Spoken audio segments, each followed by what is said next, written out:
Hello everyone, welcome to my channel. আজকে তোমাদের সাথে শেয়ার করব একটা ভাইরাল রেসিপি। এই রেসিপিটা একসময় প্রচুর ট্রেন্ডিংয়ে চলেছিল, কিন্তু আমি রেসিপিটা করব কিছুটা অন্যভাবে। তোমরা দেখতে থাকো।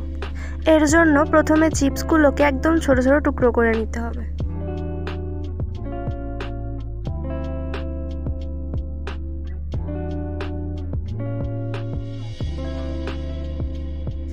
এরপর একটা ডিম ফাটিয়ে এই চিপসের প্যাকেটের মধ্যে দিয়ে দিতে হবে, আর এর সঙ্গে দিতে হবে পেঁয়াজ কুচি আর লঙ্কা কুচি,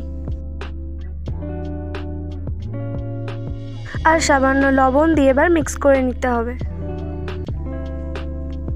আর সবাই যেটা করছিল, প্লাস্টিকের প্যাকেট সমেত গরম জলের মধ্যে বয়েল করতে দিয়ে দিচ্ছিল, কিন্তু আমি সেটা করব না। আমি কড়াইয়ে তেল দিয়ে এটা ভেজে নেব, কারণ প্লাস্টিক থেকে যত দূরে থাকা যায় ততই ভালো।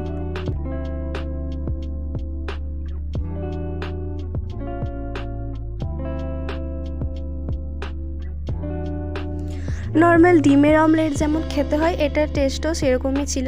চিপস দেওয়ার জন্য স্বাদেও কোনো রকম চেঞ্জ আসেনি। তো তোমরা এটা বাড়িতে ট্রাই করতে পারো। আর ভিডিওটা কেমন লাগলো জানিও, ভালো লাগলে একটা লাইক করে দিও, আর আমার চ্যানেলটা সাবস্ক্রাইব করে দিও। Thanks for watching.